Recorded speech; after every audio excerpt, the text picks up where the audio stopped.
Salam Bapak Ibu semua. Ternyata kita sudah berada di hari ke-26 program 40 hari kampanye Kerajaan Allah. Kiranya semakin mendalam kerinduan kita mengerti dan memahami maksud Kerajaan Allah dan kita hidup di dalamnya penuh kebahagiaan. Amin. Hari ini topik kita adalah meneladani Kristus dan penderitaannya dalam hubungan dengan sesama. Kristus dalam hubungan. Kita langsung pada firman Tuhan dari 1 Petrus 2 ayat 18 sampai 25.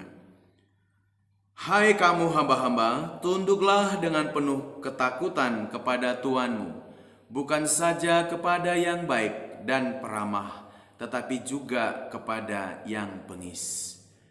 Sebab adalah kasih karunia jika seorang karena sadar akan kehendak Allah menanggung penderitaan yang tidak harus ia tanggung.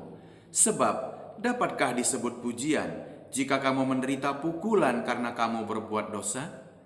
Tetapi jika kamu berbuat baik dan karena itu kamu harus menderita, maka itu adalah kasih karunia pada Allah. Sebab untuk itulah kamu dipanggil, karena Kristus pun telah menderita untuk kamu dan telah meninggalkan teladan bagimu, supaya kamu mengikuti jejaknya. Ia tidak berbuat dosa, dan tipu tidak ada dalam mulutnya. Ketika ia dicaci maki, ia tidak membalas dengan mencaci maki. Ketika ia menderita, ia tidak mengancam, tetapi ia menyerahkan kepada Dia yang menghakimi dengan adil. Ia sendiri telah memikul dosa kita di dalam tubuhnya di kayu salib, supaya kita yang telah mati terhadap dosa hidup untuk kebenaran. Oleh bilur-bilurnya kamu telah sembuh. Sebab dahulu kamu sesat seperti domba, tetapi sekarang kamu telah kembali kepada gembala dan pemelihara jiwamu. Bapak Ibu yang dikasihi Tuhan, ketika kita dilahirkan kembali, menerima Yesus Kristus Tuhan dan Juru Selamat kita, dan menjadi bagian kerajaan Allah, maka kita adalah domba yang tadinya sesat, tetapi kita sekarang dikumpulkan pada gembala dan pemelihara jiwa kita. Tentu di dalam kumpulan domba-domba itu, di dalam kumpulan daripada komunitas tubuh Kristus itu, tentu ada relasi, ada hubungan satu dengan yang lain. Tentu juga ada di sana ada tingkatan demi tingkatan, yang itu mulai dari disebut dengan anak-anak, kemudian orang muda, dan orang-orang yang tua. Itu diklasifikasikan oleh Yohanes di dalam kitab 1 Yohanes 2, saudara, bahwa di sana aku menulis kepadamu, hai anak-anak, aku menulis kepadamu, hai orang muda, dan aku menulis kepadamu, hai orang-orang tua, hai bapak-bapak. Saudara, ketika ada otorisasi itu, maka terkadang kita temukan ada yang sangat baik dan sangat ramah, tetapi ada juga yang bengis, ketat, dan kaku. Saudara, hanya orang yang dewasa dan bertumbuh menjadi serupa dengan Kristus yang dapat tetap menikmati hidup di tengah-tengah otoritas tuan-tuan yang bengis, dan kemudian juga ada yang baik dan ramah kepada kita.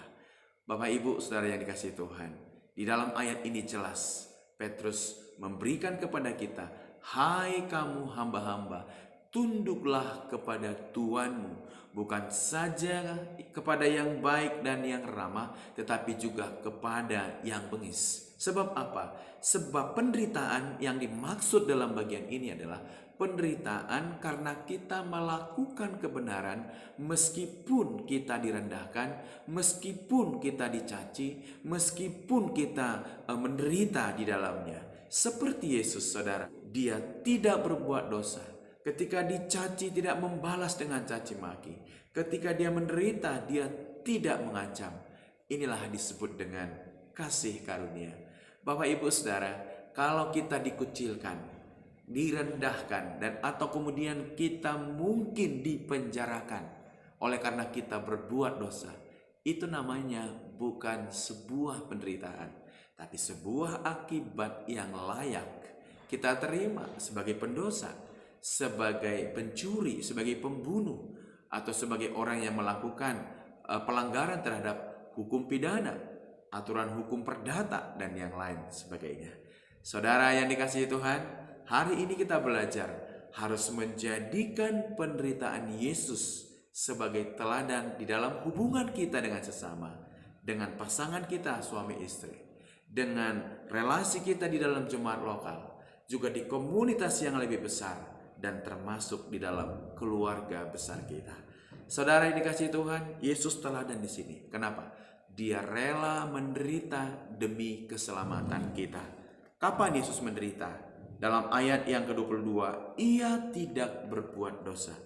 Saudara, kita harus meneladani Yesus Kristus tidak berbuat dosa. Bagi daging kita ini, sesuatu yang indah untuk berbuat dosa, sesuatu yang nikmat untuk melakukan dosa.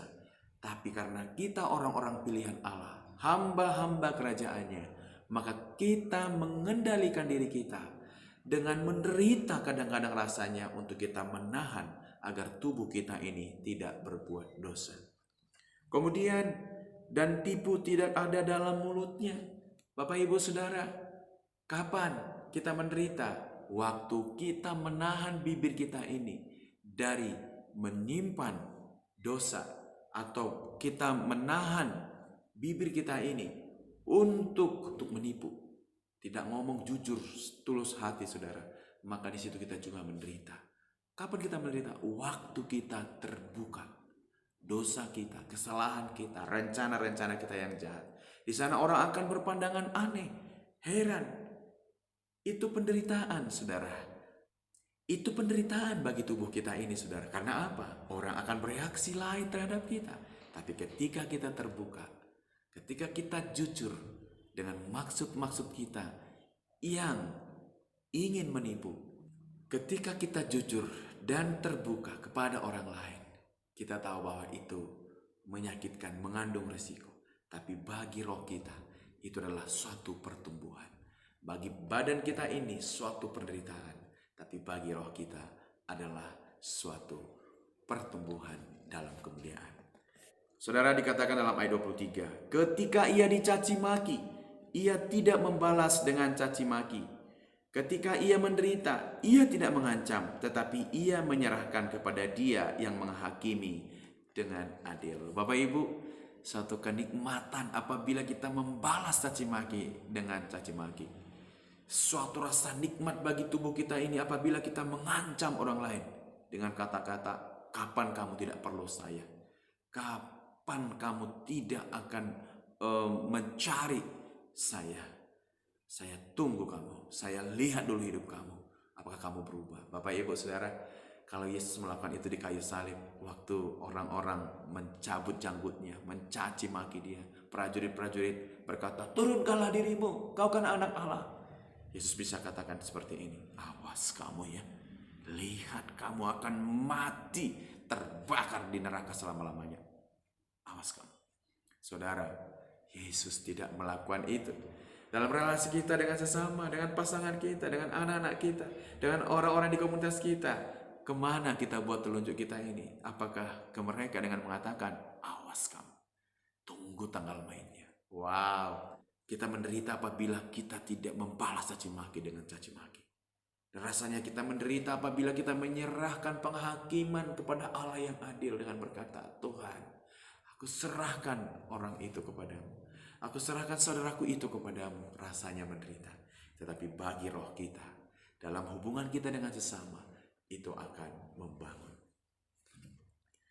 Dalam ayat berikutnya, ia sendiri telah memikul dosa kita di dalam tubuhnya di kayu salib, supaya kita yang telah mati terhadap dosa, hidup untuk kebenaran.